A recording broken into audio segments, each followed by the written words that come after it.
Hello and welcome to another video. This is the fifth episode of the story, where Naruto's journey through life after his battle at the Valley of the End reveals what it truly means to be strong in a world filled with shinobi, conspiracy, and the concepts of good and evil. Please support us by liking and subscribing. Let's just get started.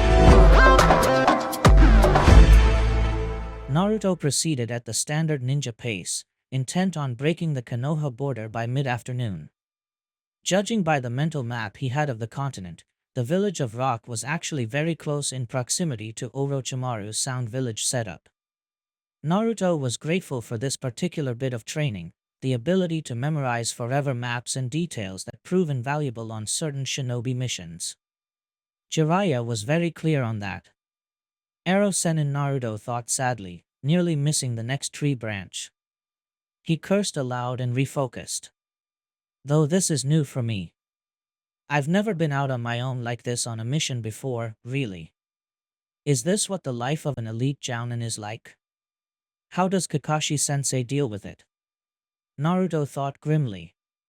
Fortunately for Naruto, for a great part of his life he was alone, and this mission hopefully wouldn't be anything new to him. I just need to get into the country without being detected, locate this friend of mine, and get out without anyone noticing. Oh, and I have to convince whoever it is that coming to Konoha, their longtime enemies, is a good idea, Naruto said aloud. Maybe I can use Jiraiya's death to my advantage. Stupid pervert, he yelled spontaneously to the sky, startling some birds. Damn it, Naruto, focus, he said aloud once more. As he calmed, he considered the situation. I have to get into the village of Rock somehow. Normally I would simply knock out the guards, but they'll be ninja. They'll know that if anything affects them in any way that there's an intruder, and I don't know any memory jutsu, so I can't make them forget. I can't go underground either, because my earth jutsu sucks, and to try that in the village of Rock would be like walking up and saying, "Hello, I'm the Yondaime son." Remember him, the yellow flash of Kono Naruto's brilliantly blue Sharingan widened. Then he grinned rather evilly.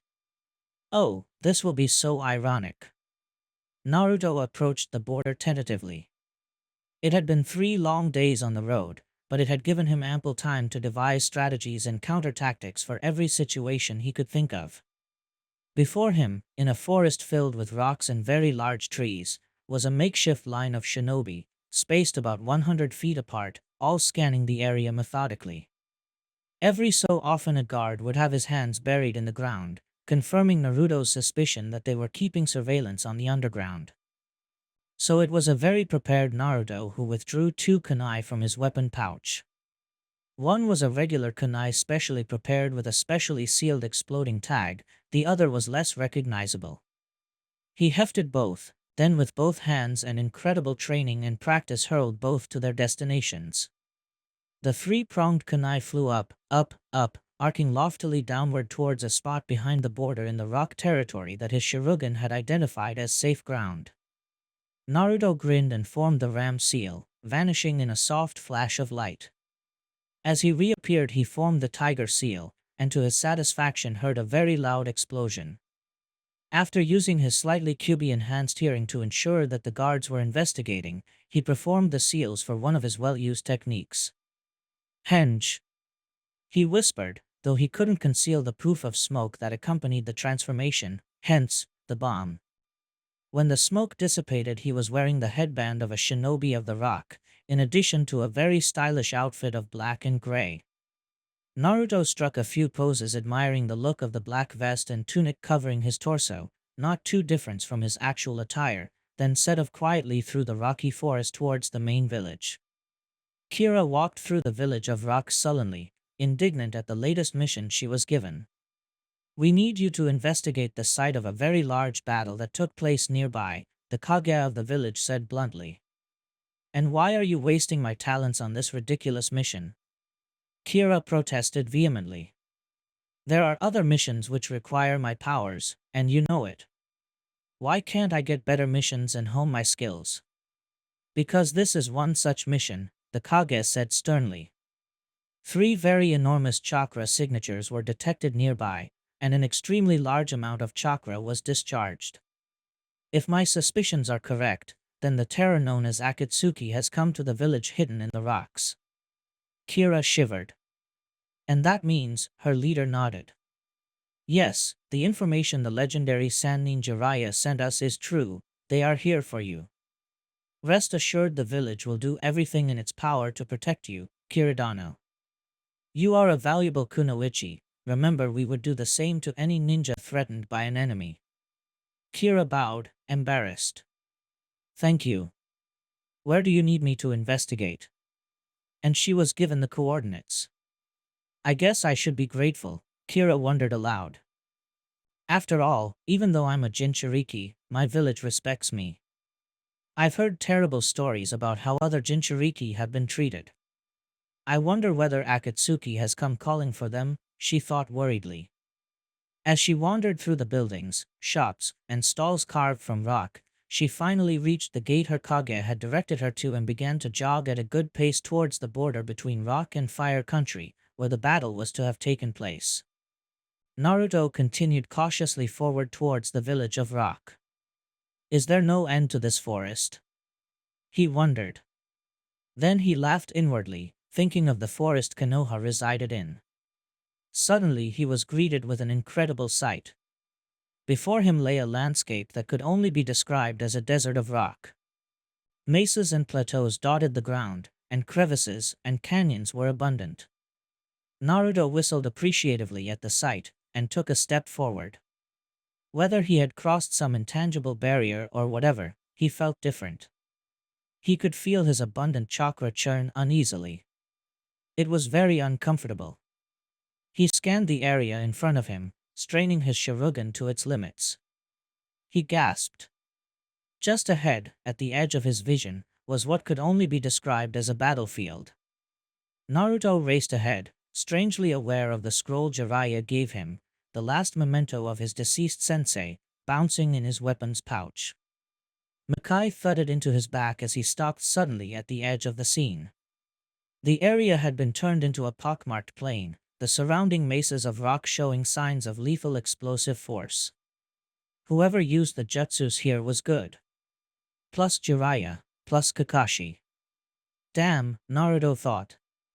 These weren't Akatsuki clones, these were the real thing, complete with their own bijou. He shuddered. He was definitely not looking forward to fighting other Jinchuriki. Which was why he almost died of shock when a chakra signature entered his Sharingan's detection range. He began to sweat. Shit. He thought grimly. Gotta hide. And he hinged himself into a rock, just before a young woman skidded to a stop at the opposite edge of the field. Kira came to a stop at the edge of the battlefield and adopted a wide-eyed stance. Holy crap, she exclaimed. What a mess.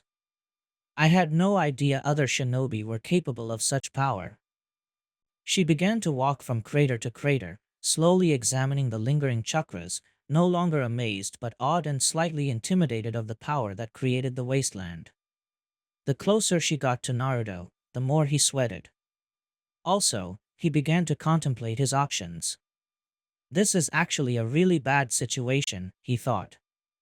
I've already been discovered. She's cute, he thought offhandedly. She was about his height with dark red hair and bright green eyes which glowed ominously. Her figure was in the prime of a matured teenage girl of about 17, garbed in an outfit similar to Naruto's, though hers was complete with a midriff-revealing top and short shorts, similar to Sakura-chan's a few years ago. But what should I do? Suddenly she stopped moving and looked directly at a particular rock. That rock, she thought. Her eyes widened and she exploded into motion, leaping backwards and pulling out kunai, 3 for each hand. She stood poised to throw. Reveal yourself, she cried. I know you're there. Just untransform. Now. She yelled, pulling her arms into a self-hug, ready to hurl death at the rock she knew was a hinged ninja. The rock Kira isolated exploded into smoke, out of which emerged a cursing blonde shinobi wearing black trousers, black tunic, black boots, and a leaf headband which was sewn onto orange cloth. His black-gloved hands were curled into fists and his blonde hair, which was tied into a ponytail so that two locks of spiky blonde hair framed his whisker-marked face, shook with the force of his expletives. When he looked into Kira's eyes, her heart stopped as she stared into the bluest eyes she had ever seen. "Oh, Kami-sama, why is the most attractive man I've ever seen wearing a leaf headband?" she thought in despair. Still, orders were orders, especially ones handed down by every jounin sensei old enough to remember why. Attack and eliminate any leaf ninja you see in Rock Country. Naruto was greeted in the form of 6 kunai headed for 6 of his vital areas. All seemed to have been thrown simultaneously, usually a guarantee that at least 2 or 3 would hit. The sign of a ninja who knew how to throw sharp objects. Very skilled, he thought appreciatively. Naruto saw all this in a millisecond. As the kunai approached, he reacted, hitting the middle one with a powerful magnetic seal written from his Sharingan, then drawing Makai from his back and knocking the 6 kunai away as one big one with a powerful upward slash. They impacted the ground with the sound of steel on rock. But Kira wasn't wasting time either, moving before the sound came. The minute her kunai changed position, she knew her suspicions were correct and a very powerful ninja was facing her, one with very unique powers. Well, that was fine. She had very unique powers too, but knew better than to use them right away. She whipped through a basic earth jutsu. Ox Ramdotan, Earth Spike no Jutsu. She yelled, and began punching the ground in a very spaced-out, precise manner. Naruto saw the chakra move into the ground and towards him and leapt into the air just before a thin and long spike of earth erupted behind him, pointed and poised to kill. However, as he landed, the girl punched the ground again and another spike erupted, forcing him to utilize his incredible speed and leap away. But even as he increased his speed, the girl increased her rate of attack, and the spikes kept up with him. Finally, the inevitable. Naruto's next landing place was predicted perfectly by Kira, and a spike was already leaping out to greet him. Oh well. That just meant it was time to get serious. The Kagebushin merrily impaled himself on the lance of rock, complete with blood exploding from the mouth, before poofing away in a burst of smoke. This set Kira back a few steps, and she released her jutsu. When the hell did he make that bushin? Even with my eyes I couldn't see it. Kira took a few determined steps into the used battleground, admiring how her rock spikes had given her a field advantage. There's no way this leaf scum could outfight me with earth, she exulted. And then the ground exploded as Naruto clones popped out of the ground, 20 in all.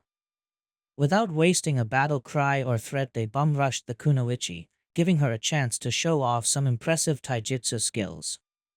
Planting her feet, she began to chop and kick at the clones gracefully, properly identifying one of the technique's weaknesses as a one-hit kill. That was some interesting taijutsu, Naruto said offhandedly as the last clone, which was actually Naruto, used his fist to catch her open palm by the wrist. As he released it, he hopped away. That style isn't taught as the basic form in the hidden village of rock.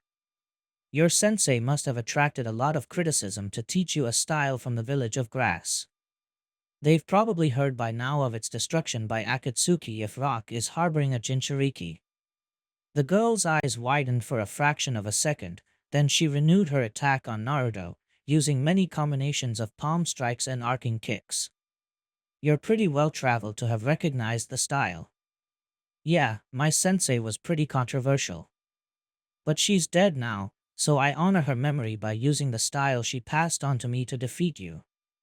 And she brought her knee into her stomach and extended, surprising Naruto with a blunt, yet unbelievably fast, straight kick to the solar plexus. The last clone poofed away, and Kira's eyes widened again. Alright, would you just come out and fight? Since your clones were that powerful, you must be something. But enough playing around. Let me kill you so I can go home. Naruto grinned as he emerged from behind a conveniently angled rock spike. Oh well, it's your funeral. And I was all ready to negotiate, he remarked as he drew Makai from his sheath. Kira took a ready stance.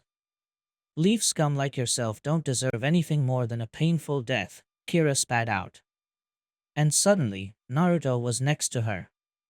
He swung Makai with a terrifying intent to kill, bringing his right arm from left to right in a horizontal head-removing swing. It met the back of Kira's right hand with a resounding and surprising clash of steel on steel. The blade had never come close to striking the young ninja. Blocked by some gauntlet? Naruto thought in appreciation, settling into his Kenjutsu stance of Shurin and launching a kata, sword combination. Kira was a little overwhelmed at first, but quickly learned to watch the katana's movements and react accordingly, despite Naruto's swift and powerful strikes. Block. Block. Counterattack, but rarely. Retreat, and block again. Thrust. Slash. Parry. Riposte. Naruto attacked again and again, but was simply unable to get through the girl's lightning-quick defense. In fact, every now and again she would retaliate, forcing him to go on the defensive for a while before changing the tide of the battle. She also was showing no signs of fatigue. So he decided to take her seriously. After all, he had defeated more than his share of opponents by taking advantage of their underestimation of him. He stopped advancing on her and began to attack her with Makai held in one hand, also increasing the speed of the attack to keep her busy. Kira was furious. Now the blonde leaf scum wasn't moving at all, but he was still making her work like crazy to keep that razor edge away from her, and now with just one hand. Then she saw that he was forming seals in his left hand, and tried to retreat. She cursed aloud when the blonde matched her pace, keeping those blue eyes trained on hers. I wonder what's behind those gauntlets that can stand up to Makai. Naruto wondered. Unable to stop him, Kira could only deflect sword strikes as Naruto yelled, "Futon, air blade." Yeah, made up. Naruto swung Makai at the girl with all his strength, forcing Kira to block with the backs of both hands with his strength. Absently he noticed that she was able to match it no problem, but beating through her guard wasn't the plan. Kira's eyes almost exploded out of her head when she saw the blade of wind that now extended from Naruto's left hand arc towards her side. With a yelp she took her hands away from Makai. Naruto cursed. The minute the wind blade arced towards his opponent she disengaged from his katana and whipped through a jutsu, muttering a name that sounded suspiciously like ground decapitation, disappearing into the earth. Naruto grinned, pulling out a three-pronged kunai. Thank you, Kakashi-sensei, for performing that technique on Sasuke all those years ago. Kira exploded out of the ground, but instead of catching her opponent unawares like she planned, she was instead greeted by the blonde leaf scum staring right down at the ground. His blue orbs immediately locked with her green eyes and she swore she saw satisfaction in his eyes as he waved at her in the split second before her kunai would have pierced his pretty eye. Then there was a flash of light, and Kira's kunai met no resistance. Instead her opponent had been transported some feet above where he once was. She watched helplessly as he first hailed her with shuriken thrown from midair, which she blocked with her hands, then the surrounding area with more kunai. She made no effort to block them, they weren't aimed at her. But he can't move in midair. She reasoned, crouching and preparing her kunai.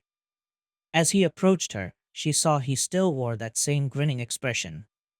Kira glared and flung the kunai at him, confident in a hit. Then the flash of light, and he was gone. Kira began to feel uneasy. Who was this ninja who possessed such unearthly speed and the ability to move in midair? Was it a futon jutsu? She wondered. Then she stopped wondering and simply dropped to the ground, allowing Makai to slice diagonally from right to left unopposed as she found that the leaf scum was on the move once again.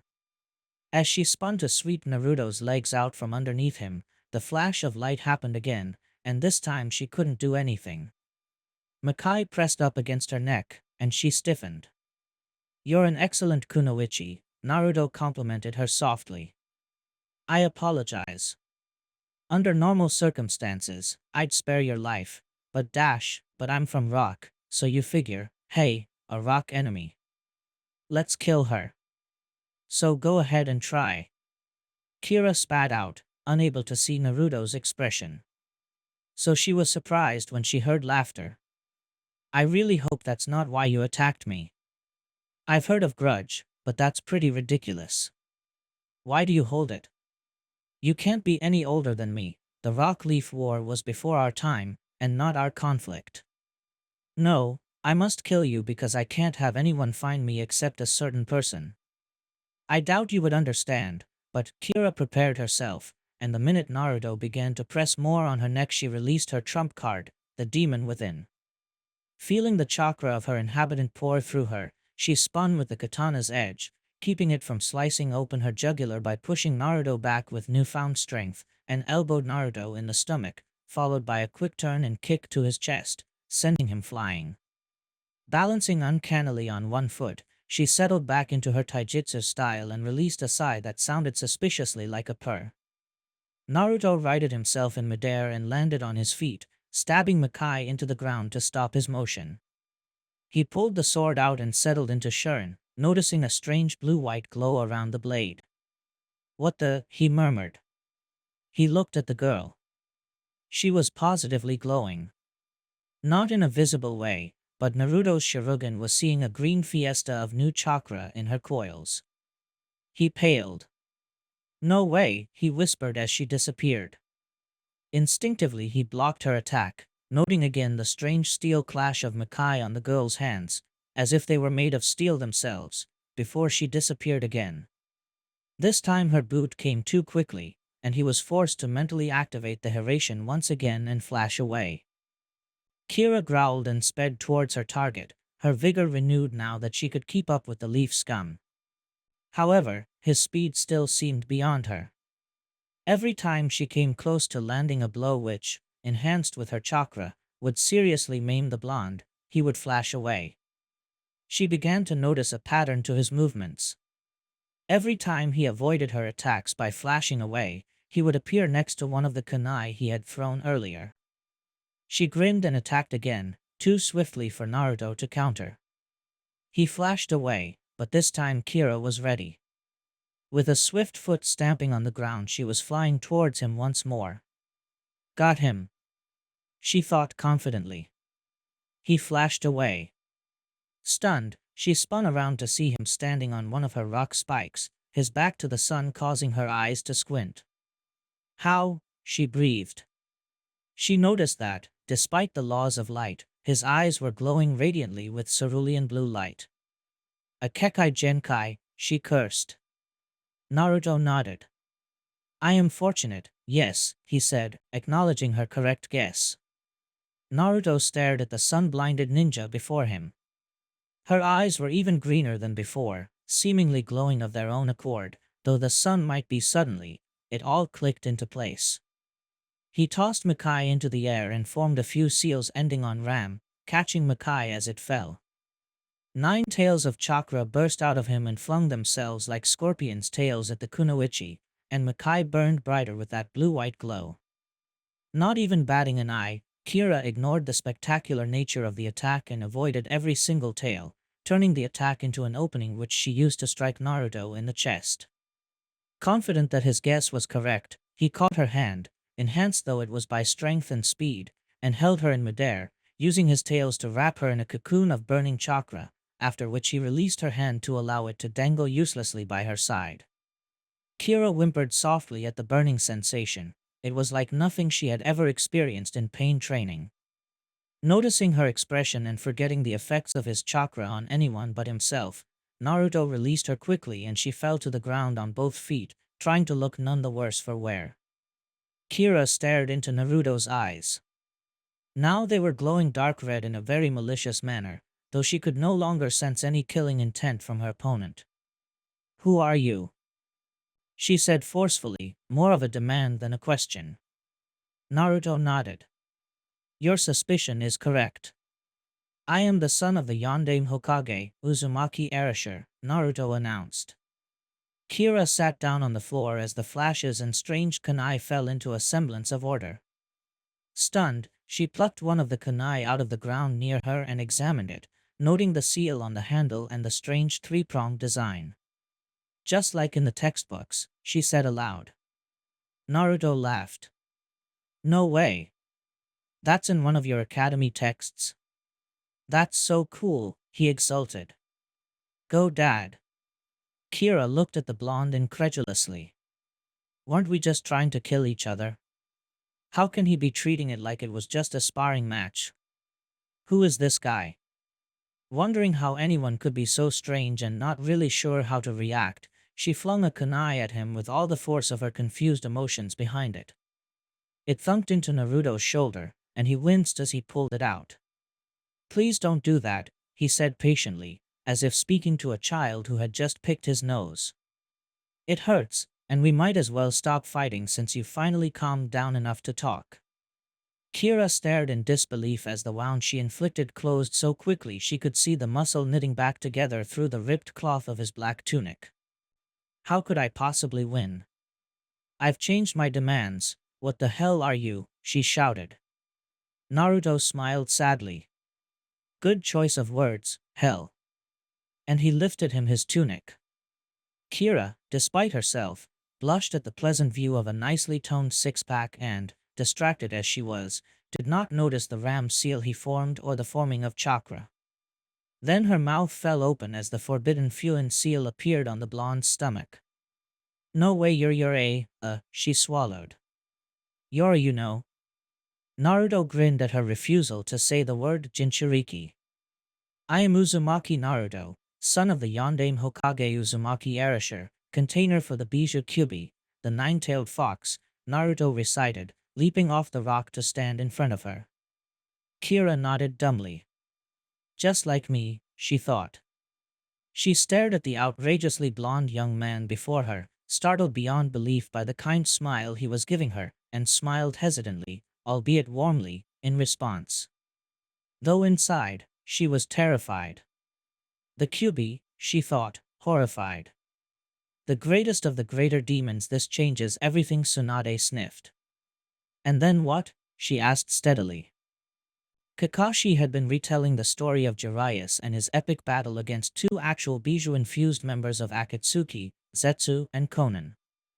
Jiraiya-sama and Gamabunta were using this technique where Gamabunta spit out oil and Jiraiya-sama ignited it. They were doing pretty well against that woman, who used some sort of chakra-infused paper for her techniques.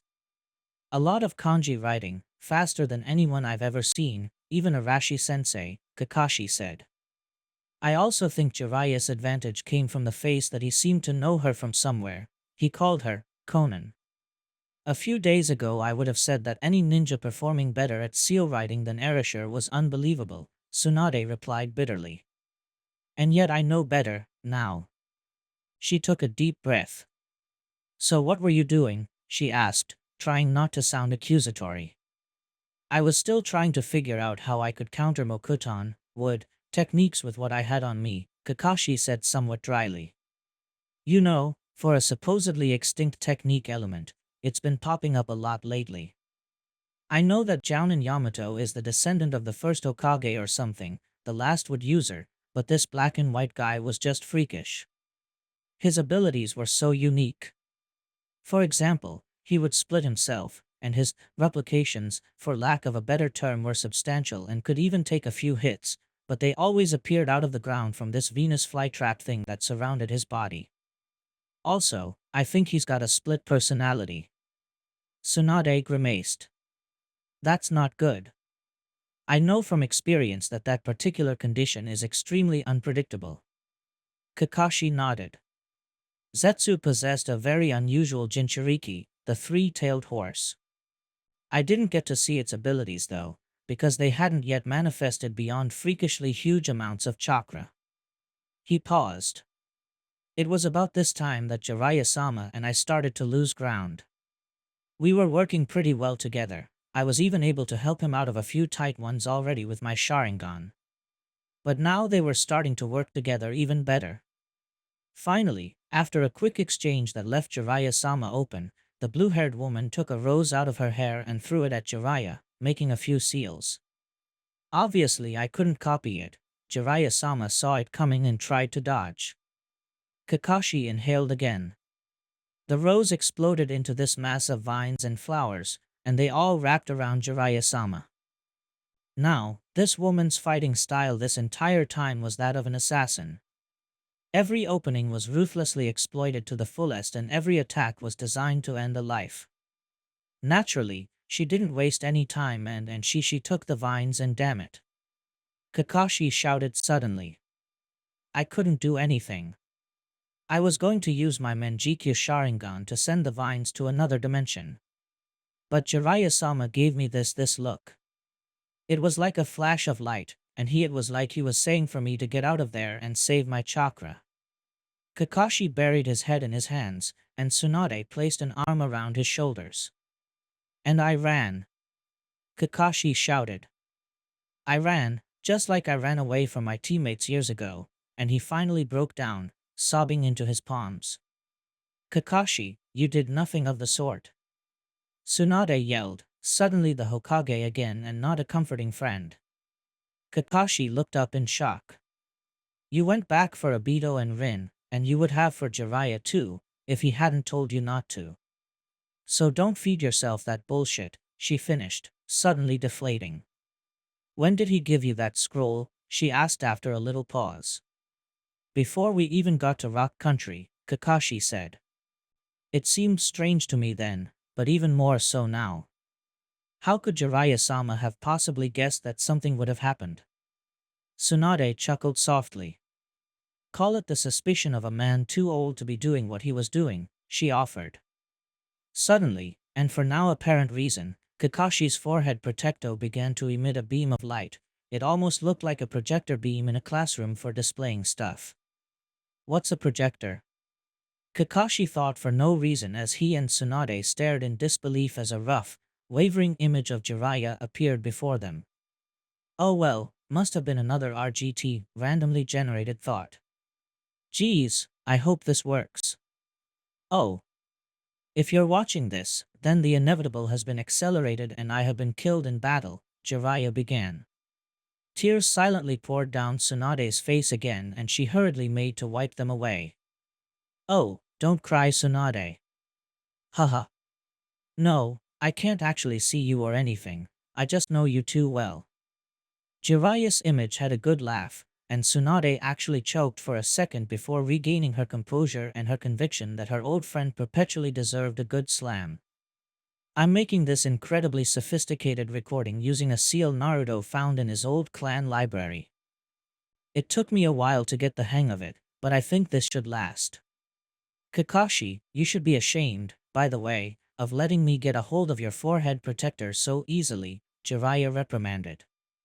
Kakashi didn't let it through his mask, but Tsunade knew he had the grace to blush. Now, to business.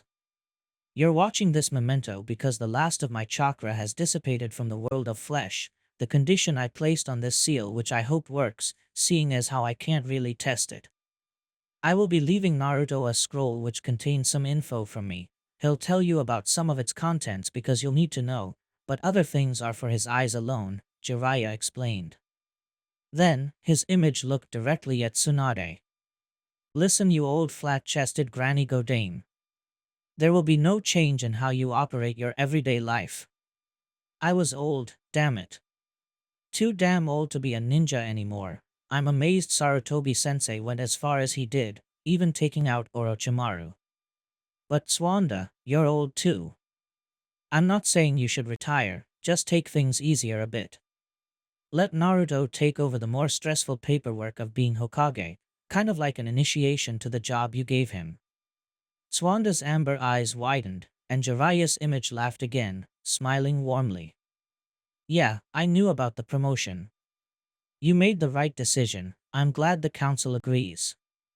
Jiraiya grinned. Kakashi. Since I'm going into Rock Country knowing that at least you must come out alive, I will direct this toward your living, healthy body. Take care of Naruto in the next few years. You're the last father figure he has, and between that girlfriend Hinata of his, that little Tsunade Sakura, you, and no-breast Tsunade, hey. Stop saying that. Tsunade interjected uselessly, you're the last family he has. Take care of his sorry hide, 'cause I certainly can't anymore. Jiraiya looked sad for the first time since he began to speak. I will definitely miss all of you, especially that brat. No offense to you Tsunade, Kakashi, but he just touches you, right where you can't numb yourself no matter how hard you try. Jiraiya brushed away a lone tear. But that's that, no sense moping. Kakashi, live strong, and remember, Rin does not hold you responsible for Obito, and for that matter neither does Obito.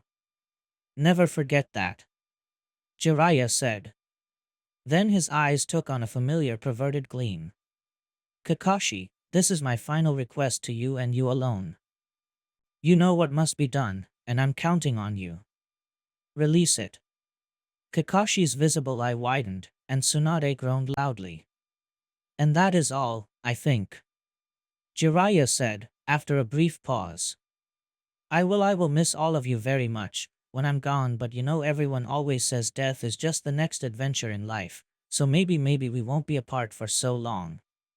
Jiraiya smiled suddenly, a full smile like the ones he used to give Tsunade after a successful mission or the ones she had seen him give Naruto when he wasn't looking. So remember me. Remember Jiraiya, the legendary toad hermit and super pervert, trainer of Uzumaki Erasure and Uzumaki Naruto, legendary ninja. Jiraiya paused. Actually, that bit about training Naruto and his father makes me sound old. Leave out Naruto, he said, winking. Tsuanda's mouth dropped open in horror. Just kidding. Goodbye, my friends. And with that, Jiraiya winked and formed a dragon seal, and image dissipated. Kakashi sat back heavily against the desk he and Tsunade had been leaning on for the past hour. Tsunade, however, stood up. That old bastard, she said mock-venomously. Kakashi stood as well, looking the Hokage in the eye. Tsunade-sama, he asked carefully. Tsunade smiled back at him in a very predatory manner. He gulped. Get me Haku of the Falcon, Haruno Sakura, Hyuga Hinata, Hyuga Niji, Aburame Shino, Akimichi Chuji, Yamanaka Ino, Nara Shikamaru, Rock Lee wherever he is, Tenten, Inuzuka Kiba. She paused thoughtfully. Would you like for me so simply arrange a meeting the entire ninja population of Konoha could attend? Kakashi asked dryly, pushing aside the fact that Konoha, Tsunade, and himself had just lost a very great man. No, just get me those Jounin and Chunin, Tsunade said thoughtfully. I'll have Ebisu round up the civilian population, and Sarutobi Asuma can get me the rest of the ninja. I want to speak with Naruto's class in private though, oh. And have their Jounin senseis present too. Tsunade said cheerfully. Think you can handle this, Kakashi? She asked cheekily, as if she were 40 years younger. Kakashi stared at the Godame for a moment before performing his version of the Kuchios no Jutsu. His team of dogs arrived, and he quickly explained who he needed found. They nodded, and as one they disappeared. Kakashi himself turned for the door. Oh, and don't forget Itachi. Tsunade called out pleasantly. She heard a muffled curse, but she knew he heard. Tsunade smiled and walked around her desk, replaced from the smashing it received into the wall earlier, and sat behind it. She leaned back in her chair, spinning around to look out the window at the beautiful village of Konoha, thinking not of the conflict to come but of the fond memories she had of her longtime teammate and best friend. Kakashi exited the office in which an emotional tornado had just ensued to be greeted by a very irate Sakura and Sasuke, a distracted Haku, and a very worried Hinata. If you wouldn't let us in the room, you must have known we would listen in, Sakura said dryly when she saw that her old sensei had finally come out for air. Kakashi slumped. Yeah, we knew. It still felt good to kick you all out. Now, I have a special mission for you, Haku, Kakashi said, turning to the boy whom he had once thrust his lightning-powered hand through. Yes? Haku said distractedly. I was just thinking, are there any more ninja like me and Naruto and that person in rock? Shouldn't we warn them? Haku asked. Kakashi smiled behind his mask. That's your mission, Haku. Tsunade-sama doesn't know I'm doing this, but it was one of Jiraiya's plans after our mission in rock if it was successful. I figure, might as well do what one of the legendary Sannin thought was a good idea. Kakashi inhaled. Haku, I need you to take this letter to Kazekage-sama in the village of Sand in Wind Country. Do you know how to get there? Haku nodded. Good, Kakashi breathed. Get there as fast as you can. The letter basically states that Gaara-sama, the Kazekage, needs to meet Naruto and his new friend from Rock at the border to Fire Country as soon as he gets it. He is to also, at the same time, order his force of ninja to reinforce their village's defenses and prepare for an attack by Akatsuki while giving his second-in-command the order to wait for our signal for help, should it come, Kakashi said, giving Haku a scroll. This scroll contains a seal which Tsunade-sama can activate. I'll tell her how, which will reduce the time it will take for help to arrive. It's not perfect, but it's the best we can do. Haku nodded, somewhat dazed by the amount of information he was expected to memorize. Kakashi knew the look and placed a hand on Haku's shoulder. To his pleasure, the boy did not flinch. You'll be fine. Just try to remember what I've told you and you'll be fine, Kakashi said kindly. Haku smiled and turned to leave, then stopped. What should I do after I deliver the scroll and the message? Haku asked. Kakashi nodded again. Go with Gaara to find Naruto at the border, the Jounin said. Now go. Haku formed a quick seal and was gone in a flash of smoke. What about us? Hinata asked. When's Naruto going to be back? She added quietly, hoping only Kakashi would hear. You are all ordered to report to Tsunade-sama's office immediately, Kakashi said.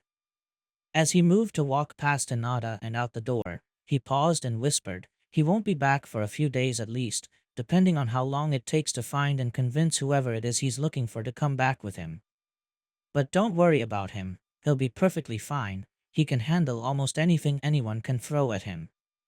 And with that, Kakashi hurried out the door to finish his mission. Sakura stared after his retreating back. I swear, I can't wait until Akatsuki is finished and we can get back to a normal life. We're ninja in a village that attracts more trouble than a rotten steak attracts flies, and you're hoping for a normal life?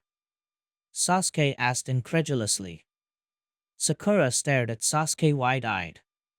Sasuke-kun, was that a joke? Hinata-chan, did I hear correctly? Sasuke-kun made a joke. Hinata giggled.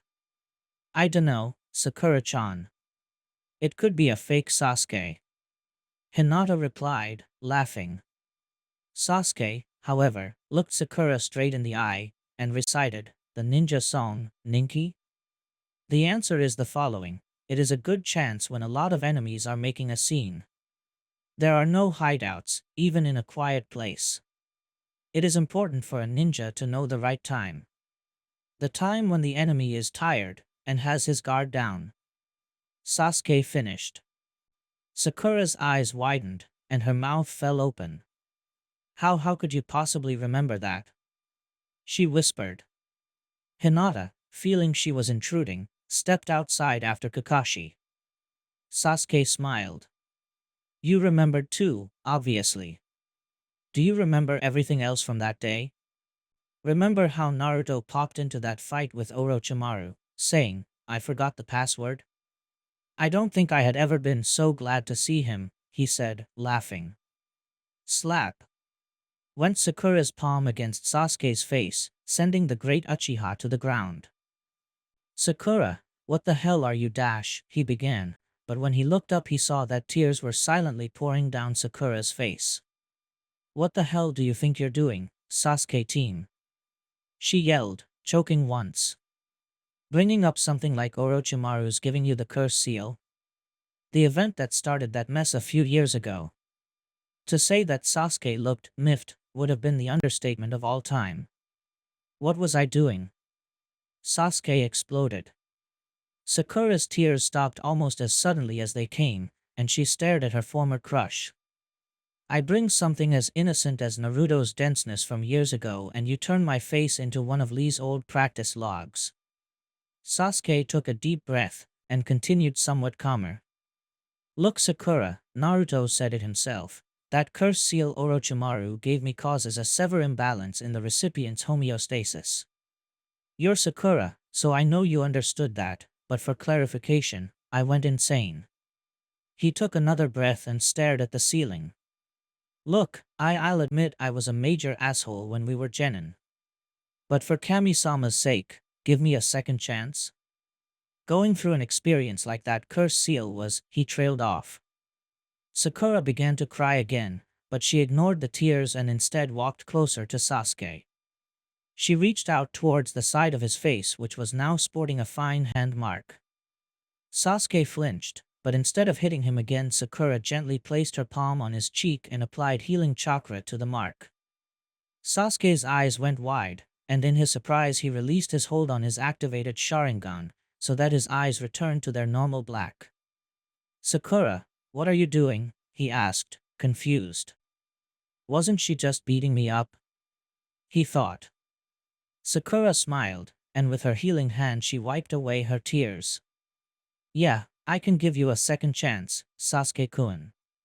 What you said I think I understand a little better, now. There's just one question I have. Sasuke visibly relaxed.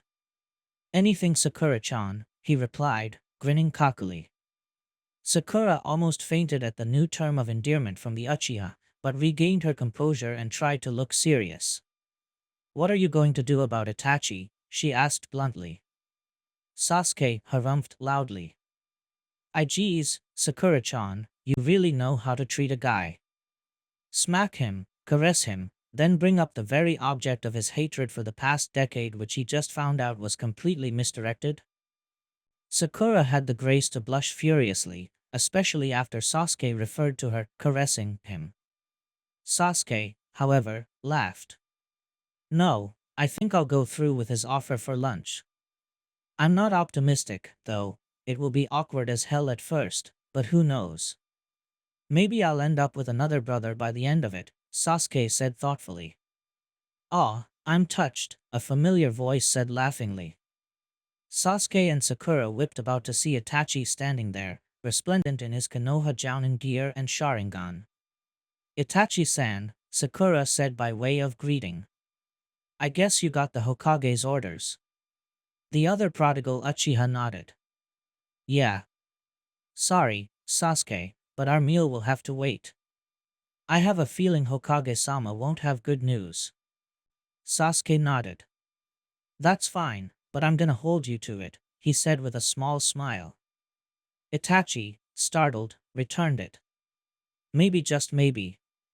The moment's downward spiral towards awkwardness was ended abruptly by a mass torrent of people entering the small space which functioned as Tsunade's doormat. Leading the group was Hinata, whom Sakura had never been more afraid of. Hey Hinata-chan, what's up? Sakura asked carefully. Hinata glared at the Hokage's former apprentice. What's up? Okay, you asked, so I'll tell you. This herd of ninja behind me won't stop asking me what's going on. They expect me, a Jounin, to have been told something about the Hokage's orders. But hey, I'm just a Jounin. So I led them all in here. Hinata took a deep breath. And Lee won't stop asking me where you are, Sakura-chan. Sakura-san, a voice shouted above the din of their muttering comrades, whom Sakura realized was everyone from their genin class, including their senseis. And Lee. Sakura-san, Lee began, but he stopped short after seeing how close Sasuke was standing to Sakura. NOO. It seems I have been defeated once again by you, Sasuke-san. But I will not lose the war for Sakura-san's heart. Lee proclaimed. Let the flames of youth ensure my victory, he shouted triumphantly. Sasuke was saved from having to think of a reply by Tsunade, who opened the door to her office. Ah, excellent, she said when she saw that everyone was there, and she motioned them all in. Sasuke, Sakura, Hinata, and Lee led their fellow classmates in. Neji caught up to his sister. Sister, what's going on? I haven't seen you in ages, Neji whispered. Hinata placed a finger over her lips. Tsunade-sama will explain, Hinata replied just as softly. It's not good news though. Niji looked worried, and relayed the information to Ten, who nodded and also acquired a look of growing apprehension. So, naturally you are all wondering why you've been called here, Tsunade began, looking at all the ninja gathered. Yeah, we were in the middle of barbecue. Akimichi Chuji said indignantly, only to receive an elbow from Yamanaka Ino. But anything for you, Hokage-sama, he added, rubbing his ribs despite the generous padding he possessed. Tsunade, to Ino's surprise, smiled. Yes, Chuji, I understand this is a little unorthodox. What could be so important that it couldn't wait until tomorrow morning's mission handout? She asked rhetorically. Nara Shikamaru knew exactly what could possibly supersede normal protocol, so it was no surprise to him when the Godame Hokage answered her question, suddenly becoming gravely serious. The answer, of course, is war. And without any warning a deathly silence descended upon the room as all chatter ceased. As you may know, there exists an organization called Akatsuki. Do I need to explain their goals? Tsunade asked by way of preamble. When no one raised their hands, she nodded in approval. Good, then I trust your Jounin senseis already briefed you on Akatsuki. Well, we have been making some headway against Akatsuki very recently. Uzumaki Naruto's team of Jounin, Hyuga Hinata, Rock Lee, Haruno Sakura, and recently Uchiha Sasuke, have recently dispatched of several members of Akatsuki over the course of 2 missions. Their numbers have been reduced, but in the process of reducing their members Naruto and his team came across some very troubling news. Tswanda took a deep breath. All of the remaining members of Akatsuki, 5 in total, have each absorbed a bijou. Jiraiya of the legendary Sannin has already been killed by one of these ninja, as well as the village hidden in grass. This should tell you that this threat will be like no other we have ever encountered. She allowed the information to sink in for a moment before continuing.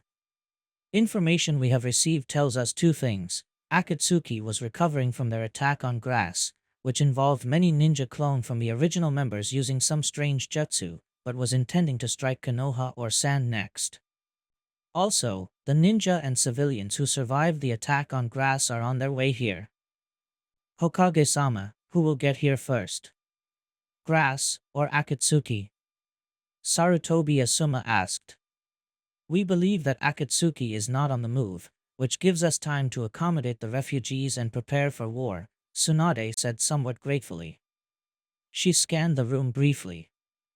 I know this is a lot to handle right now, but let me make this perfectly clear, this will be a war unlike any we have ever fought before. I fought in the Leaf Rock War years ago, so I know what I am saying from personal experience. We have no intelligence on our enemy other than the idea of these superpowered ninja. Before they absorbed bijou they were ranked as S-class criminals in the bingo book. Now we believe they have surpassed any S-class ninja to have ever lived, save for a few. Hokage-sama, how can we possibly fight Jinchuriki who are experienced ninja and have the knowledge to use their powers to their full extent? Yuhi Kurenai asked worriedly. Tswanda grinned. We have 2 weapons which we will use against this coming threat, Tsunade replied. The first is Konoha's Will of Fire. I'm sure you all remember the Sandaime Hokage.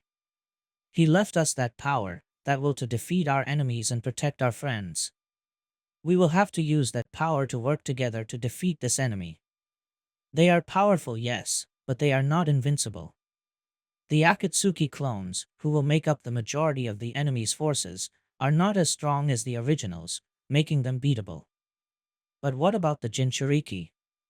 Kurenai pressed. Tsunade's grin grew wider. Fight fire with fire. I feel terrible treating Naruto and his fellows this way, but I know they understand. Naruto has made some friends, as you all can attest to his ability to make people like him. Tsunade felt a surge of pride as she saw everyone in the room nod in assent. Well, not only has Naruto befriended you all, he has earned the trust and support of several others. Namely, 2 other ninja with demons sealed within. You all remember Gaara no Sabaku, yes? Many of those gathered nodded. Well, Naruto recently saved his life from Akatsuki and Gaara has pledged San's support, as well as his own, in the coming conflict. Naruto has also earned the trust of Haku, a ninja from the country of Wave and another demon carrier. Say hi, Haku, she called out to the crowd. Hi, Haku. Haku said cheerfully. Everyone groaned at the old joke. Together with Naruto and the ninja I hope will be accompanying him home from the village of Rock, they should be able to handle the original members of Akatsuki, Tsunade said once the moaning had died. When will we be evacuating the civilians? Mado Guy said. As soon as the non-ninja refugees from Grass arrive, we will begin our evacuation contingency, Tsunade replied. Suddenly, the door to the office slammed open and a messenger ran in. Tsunade-sama, the young brown-haired ninja shouted. Report. Tsunade commanded. The ninja came to attention. Hi. Hokage-sama, the survivors from Grass have arrived at the west gate, the messenger relayed. Tsunade groaned. This is way earlier than I expected. Everyone in the room, follow me. We've got work to do. It was organized chaos, though the thought in many a Jounin's mind was that this wasn't too bad compared to the Sound Sand invasion. In fact, it was exactly the same, but with more people. Alright, everyone assigned to the purple-haired ninja, follow me. Enko yelled cheerfully. Iruka groaned as he led his own group of civilians underground into the catacombs of the Hokage monument. Enko, you could be a little more serious, Iruka admonished. Enko grinned cheekily. Because a bunch of civvies are gonna remember my name, Enko retorted. Iruka laughed. No one forgets who you are once they meet you, Iruka shot back playfully. Enko grinned. Hey, quit flirting and get a move on. Yamanaka and Noichi yelled good-naturedly. Enko stuck out her tongue. Easy for you to say, you're already married.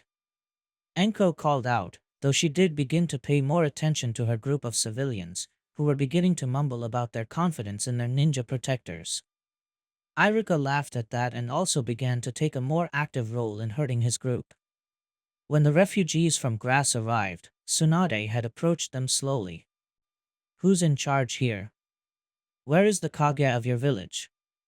Tsunade had shouted. A ninja bearing a Jounin vest and a grass forehead protector stepped forward. I am the leader, and my name is Takamaru Hiro. Our noble grass shadow stayed behind to delay Akatsuki, for in truth he is all that keeps Akatsuki from this village, Hiro stated calmly. I have been entrusted by our Kage himself to lead these men and women here, and to place our remaining ninja under your direct command, Hokage-sama. Thank you. How many ninja are able to fight? Tsunade asked. Hiro sighed. That is to say, almost none of our forces survived the attack, Hokage-sama. We were prepared to defend our village to the last man, but I was told my lord told me to. Hiro couldn't speak. Tsunade placed a hand on his shoulder, aware that every Jounin in Konoha had gathered at the gate to organize the evacuation and defense and were watching her. The genin were ordered on the guard and warned to use the best stealth they had ever used if any Akatsuki clones came knocking, as the element of surprise and a quick kunai to the back would be their only chance. Now, all the ninja were gathered in the village square. Now, Hiro-san says that Akatsuki were pursuing them in the same direction, so it is safe to assume the bulk of their forces will attack from the east, Tsunade shouted, her voice magnified by a special jutsu. However, this is Akatsuki. Here is how the first line of defense will be split along the wall and the 3 gates out of the village. As the plan was outlined and the ninja were split into squads, Shikamaru began to think, settling into his traditional pose. Chuji nudged Ino. What? She said, irritated. Chuji pointed at their black-haired teammate and friend, and Ino grinned. This'll be good, Ino whispered quietly, not wanting to disturb the resident genius. There's no way Konoha will be standing in the end if we just try to take them all on at once, Shikamaru thought. There has to be some way we can create choke points around the village, but to do so would mean the demolition of parts of Konoha. Then again, the village is gonna take some serious damage anyway, so if we contain it, but how do we do that? Shikamaru thought and thought, but couldn't think of any way, with chakra or without, to do it. And he remembered a certain technique he had heard Naruto describe in passing once, and it clicked. Without warning he poofed away, causing Ino to shriek in surprise. Shikamaru was already on top of the Hokage tower overlooking the village square, whispering in Tsunade's ear. Asuma nudged Kurenai, whose arm was linked with his. In response to her questioning gaze he pointed with his free arm up at Shikamaru. Kurenai smiled. Tsunade straightened suddenly. "Would anyone who knows the Hellswamp Jutsu please come up here immediately?" she shouted. By way of answer several poofs were heard, followed by 4 jounin appearing on the tower, one knee bent. Tsunade whispered the plan to them, and they nodded, poofing away. Tsunade faced the small army gathered before her once again. "Nara Shikamaru has just come up with an idea that could save us all. We will create choke points using that technique I just mentioned, limiting access to the village and thus battleground to 4 areas. Groups will now be divided as follows." Shikamaru breathed a sigh of relief as he and his team joined one of the 4 battalions. "This will buy us the time we need to hold out until Naruto's team arrives. Naruto, you better hurry." Naruto sat comfortably against one of Kira's rock spikes, carefully scribing in kanji onto a small scroll from his weapon's pouch. Only one more foot to go, he thought happily, tracing the patterns of kanji his Sharingan was projecting onto the blank scroll. "What is that you're sealing?" Kira asked curiously from her position across from the blonde and a good few meters away. Naruto jerked his head downwards toward Makai, never taking his eyes off the scroll. Kira nodded to herself. Finally, after a few more agonizingly awkward minutes, Naruto formed the ram seal and gathered his chakra. To his delight, the katana disappeared and on the scroll appeared the kanji for sword. Perfect. Damn, I love these eyes. Can't depend on them too much, or I'll be defeated by someone who knows how to beat it, Naruto remarked offhandedly. Kira nodded slowly, not sure how to respond. Might I ask why a ninja from Konoha was on his way to Iwagakure? I'll admit, I really don't have anything against you as a Konoha shinobi, but relations between Konoha and Iwagakure are anything but friendly, Kira said bluntly. Naruto nodded. Yeah, you might have figured that an agreement to end hostilities would be less hostile. But believe me when I say that my mission is anything less than of the utmost importance. Naruto sighed. Frankly, I'm here for you, he confessed, pointing at the crimson-haired girl. Me? Kira said, reddening somewhat. But if you're not here to assassinate me, then why? Naruto smiled sadly. I can understand perfectly why your first guess as to my interest in you would be your death, but believe me, that is the exact opposite of why I'm here. I'm sure you've heard of Akatsuki? Kira paled. Yes, she whispered. Sachikage-sama has told me all about Akatsuki based on information Jiraiya of the legendary Sannin gave him. Obviously you're asking because you carry a demon too. Are they on the move? Kira asked fearfully. Naruto nodded, no longer smiling. Before we wrecked this place, you were able to sense a ton of chakra here, weren't you? When the girl across from him nodded, he continued. Ero Senin Jiraiya-sensei and Hatake Kakashi-sensei fought 2 members of Akatsuki here. Kira's green eyes widened. What happened? Where are the Akatsuki now? Are they gone? Yeah, they're actually on their way to Konoha, Naruto said reassuringly, though he was sure that that bit of knowledge was anything but reassuring to him. Jiraiya-sensei and Kakashi-sensei lost, and Jiraiya-sensei was killed, Naruto said, bowing his head. Kira stared at the blonde, shocked. Jiraiya, of the legendary Sannin, is dead? She thought. Oh, Kami-sama. Then she noticed that below Naruto's bowed head were several wet spots. Jiraiya-sensei, he said, oh dear Kami-sama. And without even considering the action, Kira was moving towards Naruto and pulling him into a warm embrace. Afraid of his reaction, Kira was thus shocked when Naruto clutched at her, openly sobbing. He was like my father. Naruto said, his voice muffled by Kira's shoulder, bared by her sleeveless vest. He taught me for years, taught me so much. He taught my father too, and now he's gone. Naruto shouted.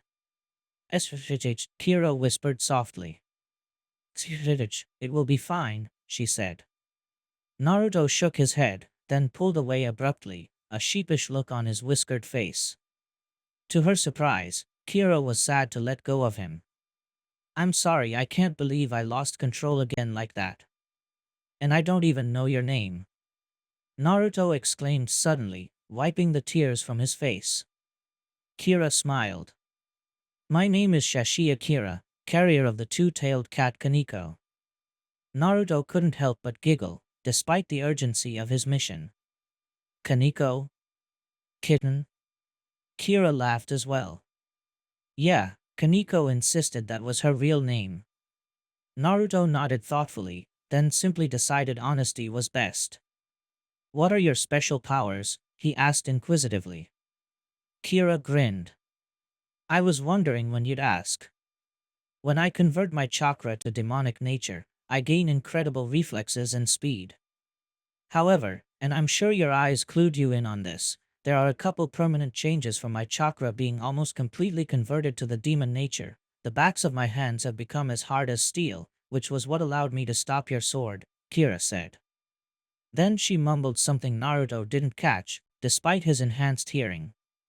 What was that? For some reason I couldn't hear. Naruto said innocently.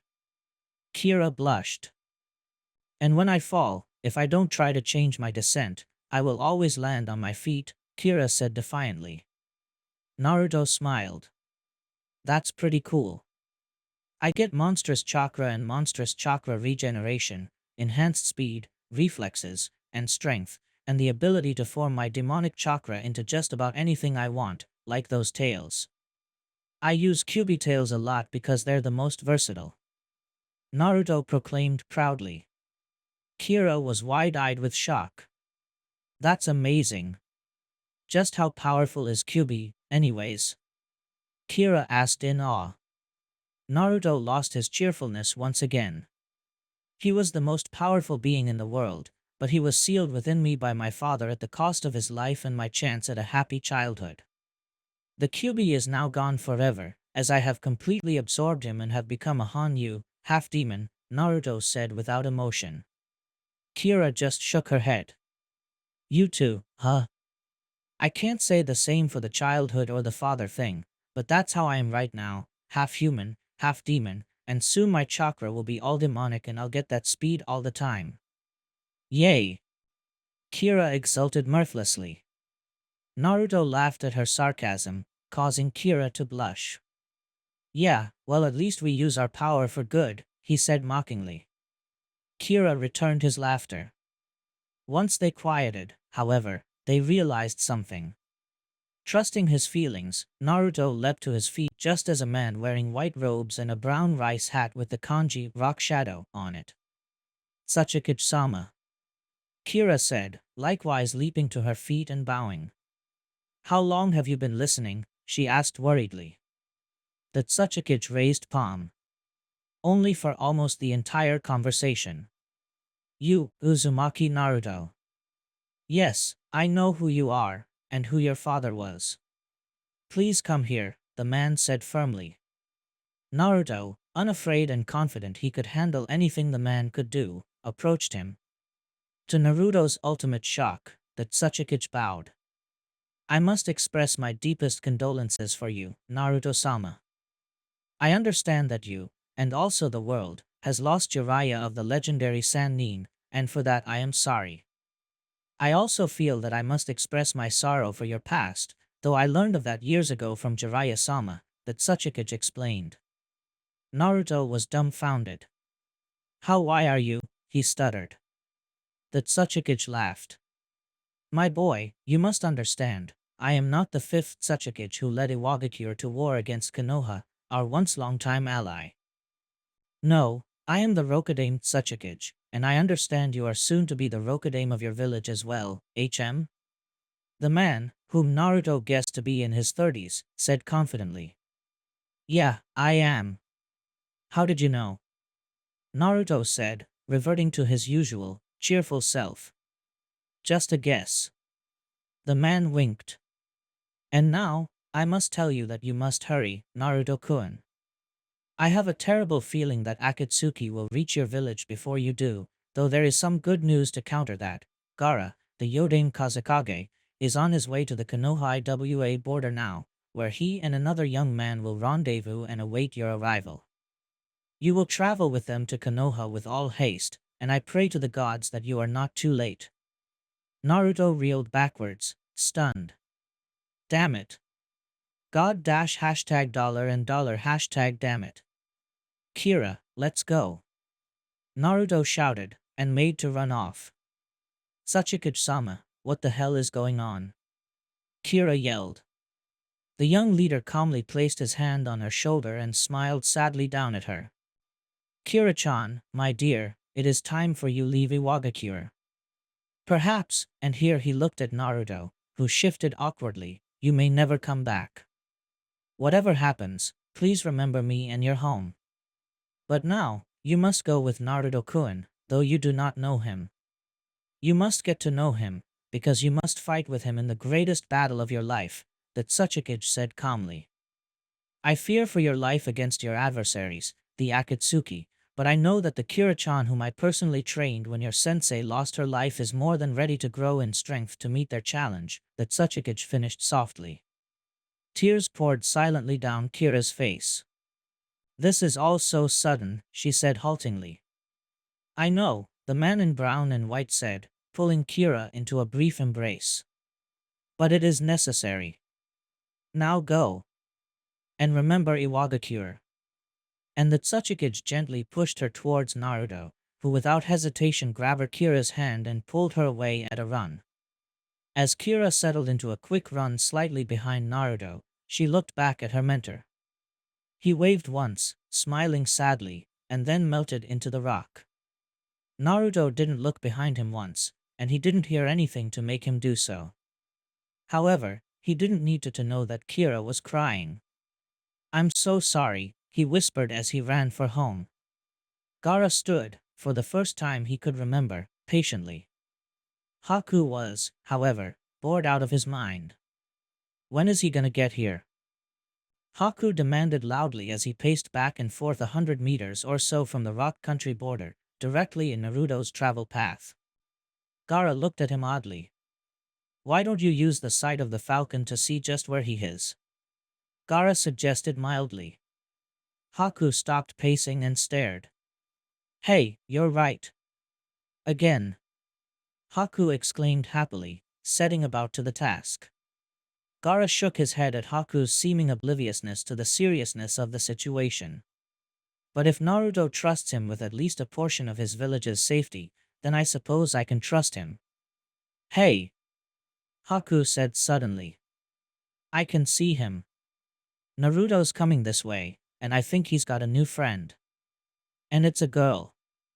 Haku said. They'll be here in a few minutes. And just as Haku predicted, Naruto and Kira arrived in the clearing of forest Gaara and Haku had picked for their stakeout. Are you well rested? Gaara asked Naruto and the girl. Nice to see you too, Gaara. Yeah, we're fine, the benefits of our furry little inhabitants. Kira-chan, meet Sabaku no Gaara, carrier of the one-tailed raccoon Shikaku, and Haku of the six-tailed falcon. Haku, Gaara, this is Shashia Kira, carrier of the two-tailed cat Kaneko, Naruto said, pointing to everyone in turn. Good.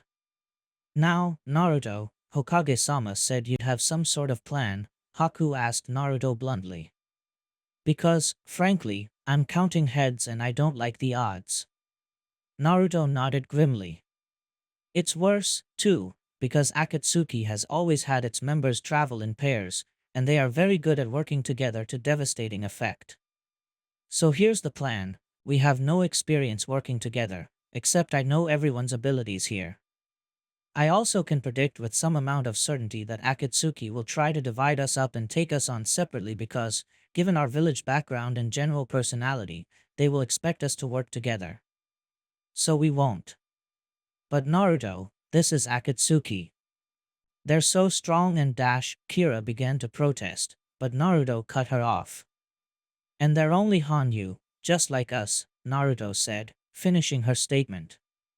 We are, in fact, better equipped to use our unique powers than they are. I will admit, they are incredibly formidable, but we do stand a chance, he insisted. Gaara nodded in agreement. They will view Naruto as the biggest threat, and will have two of their members attack him, sparing one each for each of us. Akatsuki members are not used to not having a partner to watch their backs, and we have a chance. It's not a given either way, and we will have to fight with all our power to stand any chance at all, Gaara clarified. Naruto grinned, but there was no mirth. My friends, and I do see you as friends, this is it. This will probably end up being the greatest battle of our lives. This seems crazy, too, we've all only just met each other, and now we're running headlong into almost certain doom, Naruto admitted. But as he looked around the clearing, his spirit was lifted. There stood Gaara, whom he had once fought to the brink of death, only to befriend him in later years. All because they had shared a very, very dark past together, and Naruto and Gaara were able to overcome their differences and find that they shared a very special bond. Kira, feet now firmly planted by his side. When she noticed him looking at her, she blushed slightly but held his steel blue gaze. Naruto had just met her, but like Gaara he felt as if he had known her forever, even if she did have a much more fortunate childhood than he, as she had related her past to him on their trek out of rock country. He felt connected to her, somehow, whether from the bond that comes from battle or something else. Naruto felt as close to her as he did his most important persons. He hoped she felt the same. Then there was Haku, looking slightly cheerful, not a mood that Naruto remembered seeing much on the young man. But Naruto had to admit, all those years ago when they fought that battle on what became the Great Naruto Bridge, they had formed a bond there too, a bond that began when Haku found Naruto sleeping off a training session in the forest and Haku had taught Naruto what it meant to be truly strong. Do you have anyone important to you, Naruto-kun? Haku had asked. And Naruto had thought of Iruka-sensei, Kakashi-sensei, Sakura-chan, Sasuke, Konohamaru, and the old Sandame. And he had replied, yeah, I have important people to protect. Yeah. And Haku had smiled. You will become truly strong, then, Naruto-kun.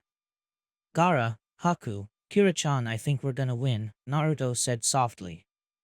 Kira looked at him strangely, as did Gaara, but Haku smiled serenely, knowing what had caused Naruto to suddenly become so optimistic. We fight not for ourselves, but our friends and family, and for each other, right? Naruto asked hopefully. He looked from face to face, and with each nod his soul lifted. Kira placed a hand on his shoulder. Naruto, I'm fighting for everyone back at Iwagakure, but for some reason no, because you are an important person to me, even if just for a short while, I fight for you as well, Kira said softly, yet with determination and confidence. And I as well, Gaara stated with a small smile. Haku grinned cheekily. Geez, Naruto-kun, I didn't think you'd remember what I told you all those years ago.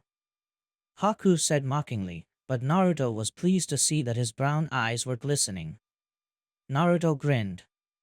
So that's it, then. We are, truly, strong. Akatsuki don't stand a chance. Naruto shouted, pumping a fist. Kira giggled. Naruto lowered his arm to indicate Haku. Haku, take point. Gaara, Kira-chan, form up behind me. To Konoha, he shouted. And the clearing was suddenly empty, the four heroes leaping from tree towards their fates, and whatever lay beyond. As they flew through the trees, Kira moved forward to line across with Naruto. Yeah, Kira-chan. Naruto said as he turned to face her. To his shock, she kissed him on the cheek. He blushed furiously. Kira-chan, What the hell? He protested. I have thank you, Naruto-kun, for those words earlier. Back in Iwagakure I don't have many, that is to say, any real friends, except for the Tsuchikage. So thank you, Kira said softly. Naruto nodded, smiling back at her. I really do think of you as an important person, Kira-chan. Even though we just met, and I already have a Naruto trailed off, and Kira looked ahead, seeing why. Why, indeed. Before them was Naruto's home and birthplace, the village hidden in the leaves, Konohagakure, a ninja village founded on the hopes and dreams of a few men who passed those hopes and dreams on to their citizens, who created an idea, a belief, that will of fire, which made Konohagakure famous for its dedicated, honorable ninja and its loyalty to its allies and friends. Allies and friends which were protected with the lives of Konoha shinobi and kunoichi. Konohagakure, for all its will of fire and exceptionally talented ninja, was gone. The wall and gate which faced the rock country was gone, and through that gap Naruto, Gaara, Haku, and Kira could see that much of the village was gone as well. Large murky swamps surrounded the ruins of the village, in which were submerged the bodies of dozens of ninja. The great Hokage monument still stood, now pockmarked with craters. Beyond the swamps, which extended into the village a few hundred meters, the once proud buildings of Konoha lay, not one left standing, crumbled and crushed by the force of the attack of the ninja in black cloaks with red clouds painted on them. Though there were none of those among the dead. Oh my, Kira whispered, turning to look at Naruto, pain etched in her green eyes. Gaara stood in shock too, as he recognized a few of the dead shinobi and kunoichi. My men, I sent a battalion to back up Konoha's forces ahead of me, but I never they were. A lone tear escaped his eye as he gazed upon the devastation. Haku stared.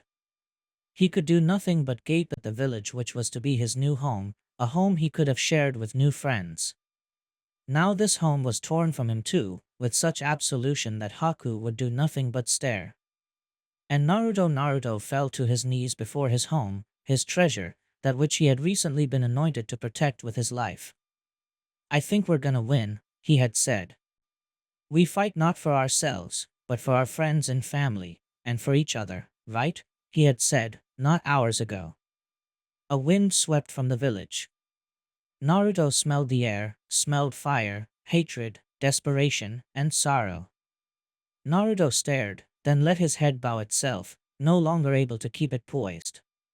This time, faced with so much tragedy and destruction, he did not cry. Numb, anger began to course its way, burning and consuming through his veins, until thoughts began to enter his mind like a hurricane. Sakura-chan, Sasuke, Lee, Ino, Chuji, Shikamaru, Kakashi-sensei, Konohamaru-chan, Tsunadeba-chan, Shino, Kiba, Niji, Tenten, Busho, Irika-sensei, Hinata-chan. Naruto yelled with all the pain, anger, sorrow, grief, fear, and desperation of someone who has just realized that he has lost the only things worth living for, worth protecting. Then he stood, and to the questioning, desperate stares of Gaara, Haku, and Kira, he said, let's go in. Crunch. Crunch. Crunch. Was the noise Naruto's boots made on the dirt as he walked. The blonde made his way toward what remained of one of the village gates, images flooding his mind. Vaguely the impression of the two hell swamps which now flanked the ruined gate made his way into his mind. Shit, holy fucking shit, this is absolutely unbelievable.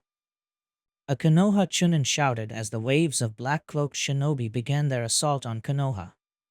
Now, the cry came from far away, a voice no doubt magnified by chakra. Show the Akatsuki who they face. Ninja of Konoha, attack. Doton, Yomi Numa, came the cry of the select jounin. Konohagakure shook with the force of the techniques combined as the plan of Shikamaru was enacted. A total of 6 hell swamps were created, the effect far greater than what Naruto had described from Jiraiya-sama's fight with Orochimaru, the effect expected of the technique. The areas affected by the hell swamps became immediately inaccessible as one Akatsuki clone of Haydn demonstrated by attempting to chakra walk. He was immediately absorbed into the swamp with a cry almost completely muffled by the nightmare of chakra and bog. Cry-Iowa. The Konoha ninja yelled. As the cry swept up and down the front lines, Akatsuki attacked, which made him stop to think. Naruto stared at the swamps, seeing how they limited access to Konoha. They funneled the attack into the gates, creating choke points to limit the number of ninja they had to fight at once. Naruto mumbled to his friends who had to run to catch up with the blonde. They gathered around him to see him staring at a brown-haired ninja wearing a Konoha hitai. He was sprawled on the ground, a kunai clutched in each hand and a gaping hole where one's chest usually is. "It's working for now," the Jounin shouted into his earpiece as his squad engaged the Akatsuki clones along with other squadrons of shinobi and kunoichi. "The clones are even less effective than we anticipated, as if Akatsuki went with quantity over quality. But spread the word, don't get cocky. Some of them are bound to be stronger than others, so don't drag out your fights." Killing blows. "We are ninja," he shouted into his mic. "Remember to cycle out the tired with fresh ninja so the injured and exhausted can recover," he added, noting that some ninja were starting to show signs of fatigue. A clone of Deidara dropped in front of him. The Konoha Jounin snarled and leapt at him. The Deidara clone threw some clay spiders at the Jounin, but they passed through harmlessly. The clone knew death then as the Jounin emerged from the ground after using a Doton technique to get behind him and sever the back of Deidara clone's neck. Another down, he thought. He turned to face the next ninja. And was killed as a Kakuzu clone thrust its black chakra-controlled threads through the Jounin's chest. Not even bothering to steal the organs, the clone immediately turned to find fresh targets, though it was immediately beset by other Konoha and Kusa and Suna ninja, and Naruto knelt down, bringing the index and middle fingers of his right hand to his own hitai, then touching the Jounin's forehead protector in salute. Then he continued his morbid stroll through the mausoleum that he was sworn to protect with his life. As he walked, he was greeted with the signs of a furious struggle. As he walked, he also noticed that there were 4 kinds of corpses: Suna ninja, Kusa ninja, Konoha ninja, and then another type of ninja upon which the hitais of a village that was not immediately recognizable to Naruto. Then it hit him. "Aim," he said. "Akatsuki's that leader's clones came from Amigakure. Is that where he's from? Is that where Akatsuki's base is?" Naruto said aloud. "I'm pretty sure that's a safe bet," Kira offered, but her reply was met by Naruto's back as he moved on down the pockmarked streets of his home.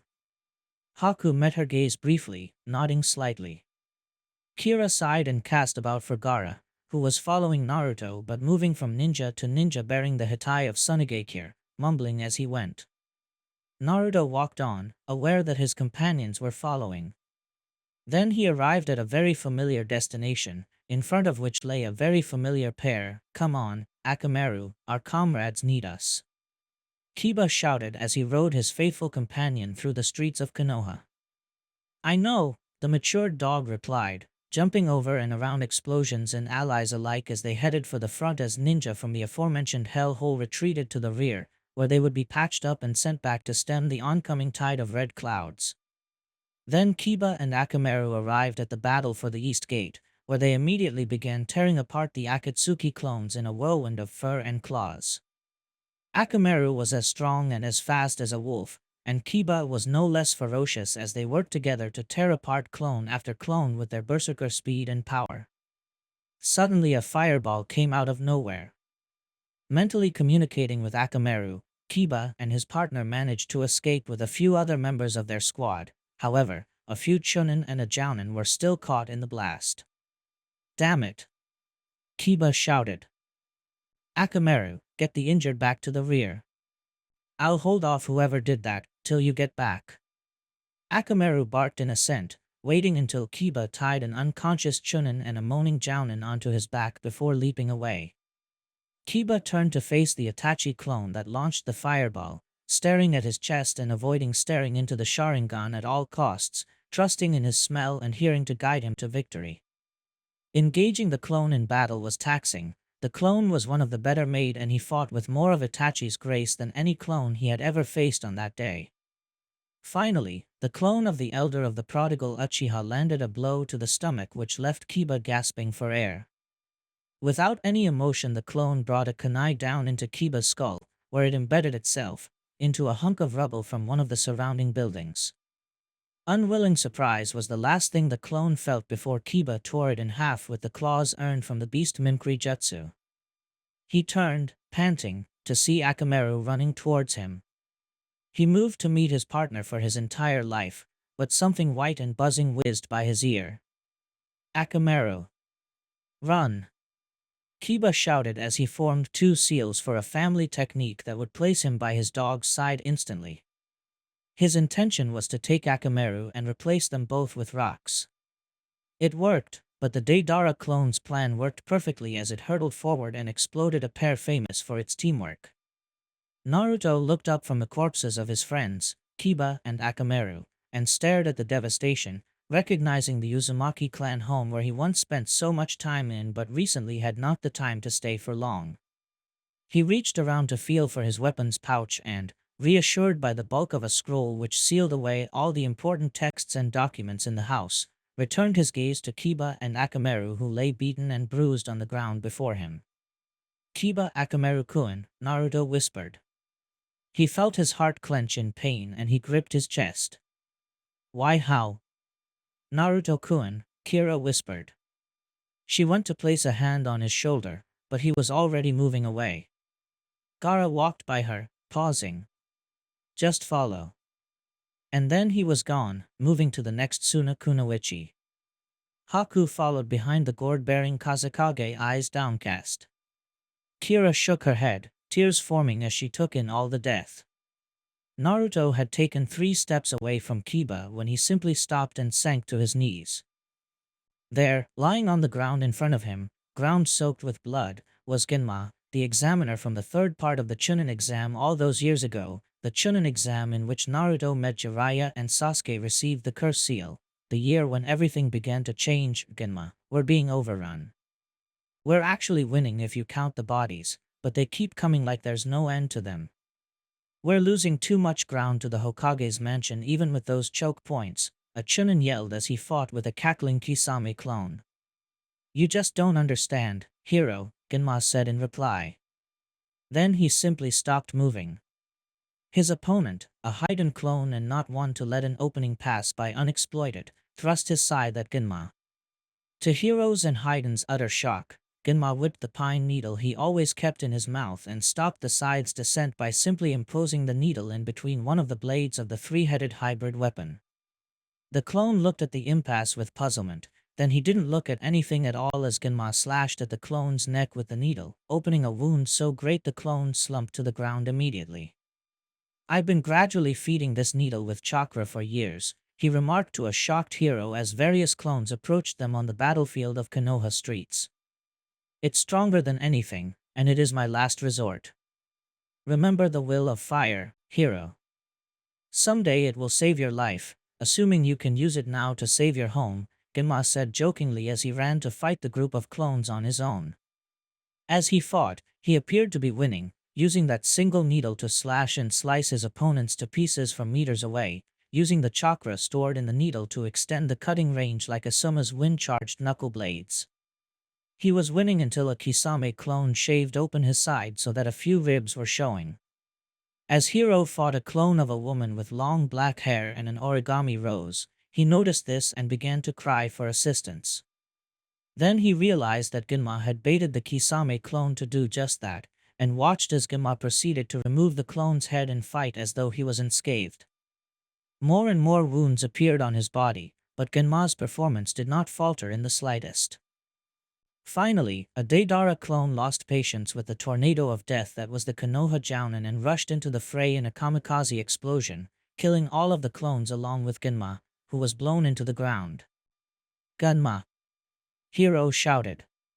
He maneuvered the black-haired woman into a hold and swiftly twisted her neck, dropped her body and ran over to his friend. "Ah, to die in the service of Konoha and my Hokage," Hiro heard Genma whisper with a small smile. Then he exhaled softly and was gone change, just as it was doing now. Naruto looked around at all the bodies of the clones which bore the death blows of Genma, then back at the Jounin who, in death, looked as though he had been at peace right before he passed into the next world. Genma, you fought with the will of fire, didn't you?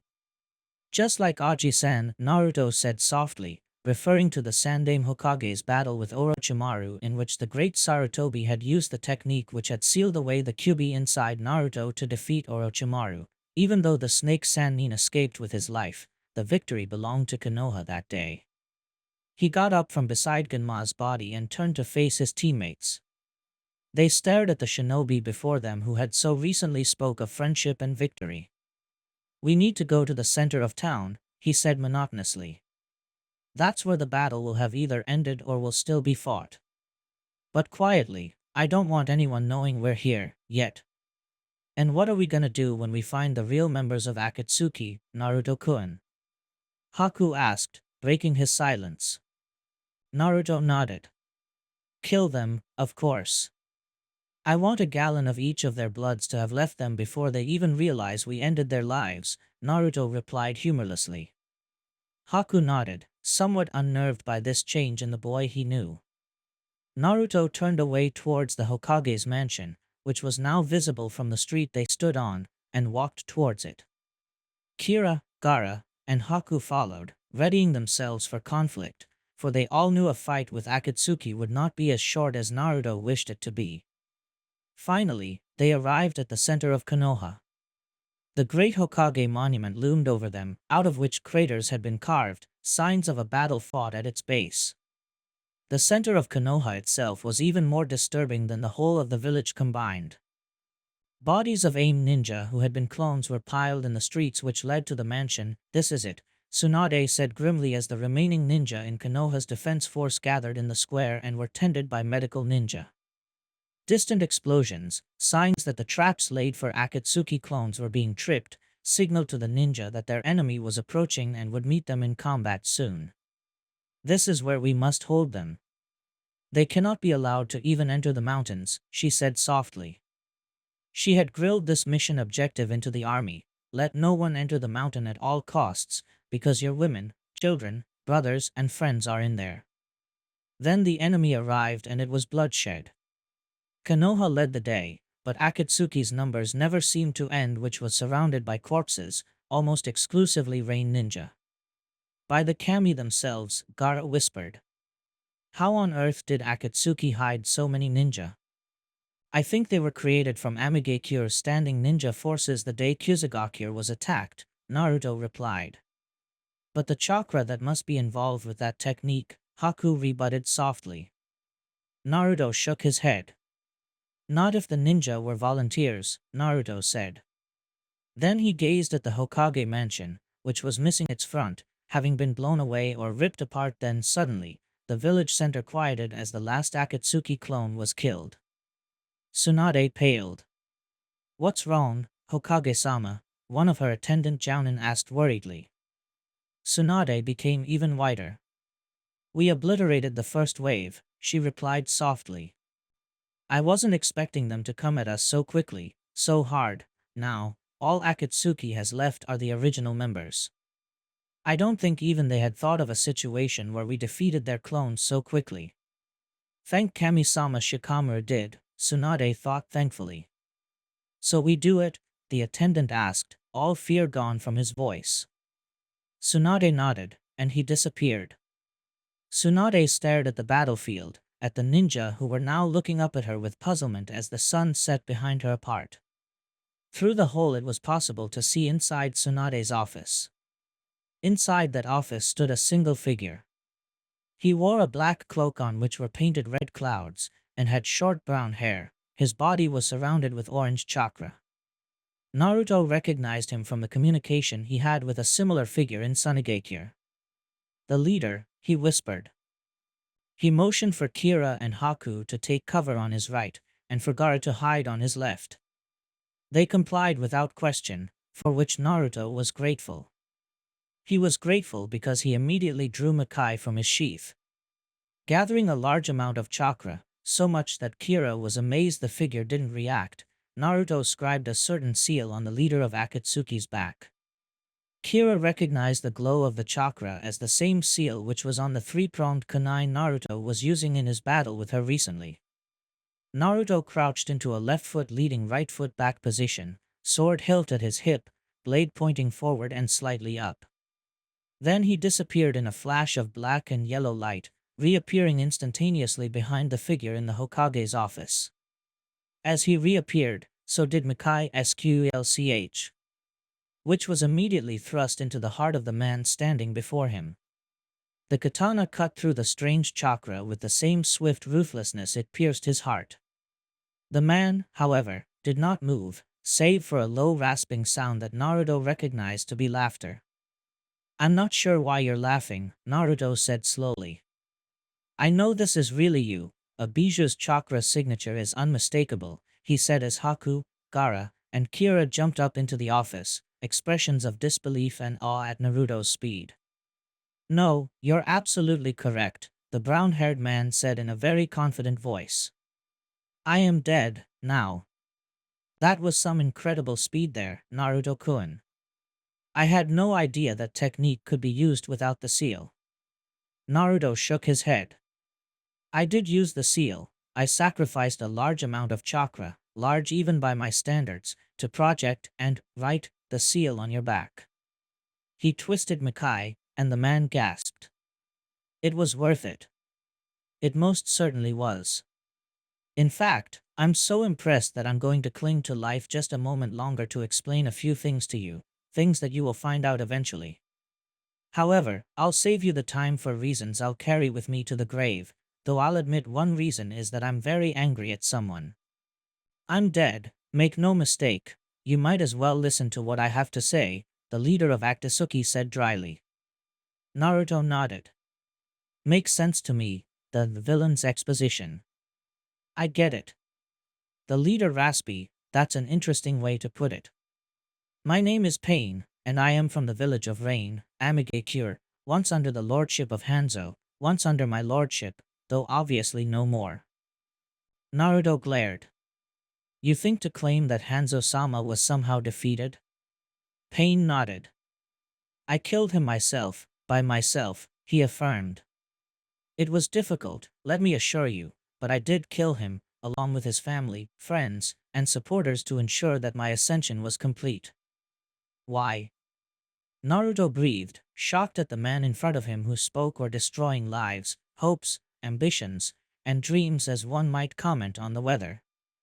"So that the village could be put to the use of war," Pain replied, as if it were the most obvious answer in the world. "You see, the world of today thrives on war, and the suffering that accompanies it. I and Zetsu, the second ninja to wear this cloak, created Akatsuki so that we would be the ones who would control that war and, thus, the world. By absorbing the Biju we would become the ultimate ninja. Hidden villages would buy the missions from Amigakure, and we would be the deciding factors in intervillage warfare. We would be able to control the fate of the countries themselves," Pain said. Naruto noted that while he spoke of his ambitions he did not, as most men did, allow his voice gave no impression of pride or greed.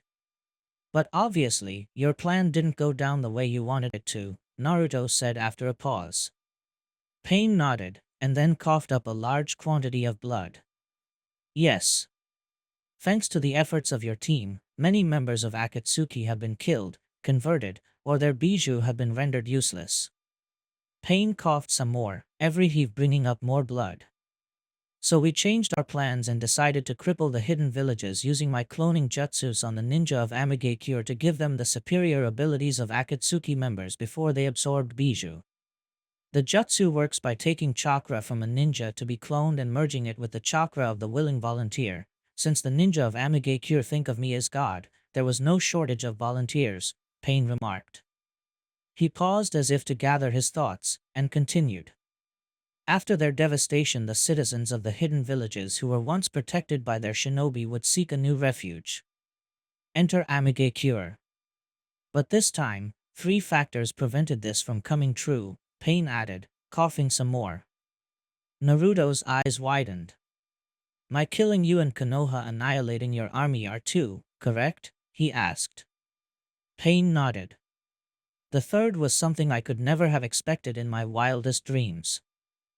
I recently discovered that and without warning, Pain lost consciousness and slid off the end of Makai with a sickening sound of fluid, coming to a crashing halt on the floor of the Hokage's office, which was now covered with Pain's blood. Naruto cursed at having been left in the dark just before the revelation of a bit of information he had not anticipated. Tsunade-sama, do you really think this'll work? Hinata whispered, wiping some blood from a cut on her forehead. She grimaced. There's really only one way to find out, she replied. Sakura grinned. The hard way, she whispered loudly, bringing her fists together quietly. Shoo, Sasuke hushed Sakura, who glared silently at him in return. Eyes of Jade met eyes of crimson and black. Eyes of Jade looked away with a grumble. Never have a staring contest with an Uchiha, Itachi offered dryly as he hunched to avoid smashing his head into the rock above him. True, in more ways than one, Lee said in agreement. All of you shut up. Tsunade said softly, which relative to their whisperings was an earth-shattering bellow. We just need to be patient now. Naruto's team will be here any day now, so we just need to wait. She turned away from them abruptly, frowning. There's no way we can take on the Akatsuki now, she thought worriedly. It's all up to Naruto, now. She settled down for a long wait. Patience, however, all their plans were brought to a crashing halt when a very unpleasant aura began to permeate the cavern that Konoha's surviving ninja were holed up in. Found you, a voice whispered.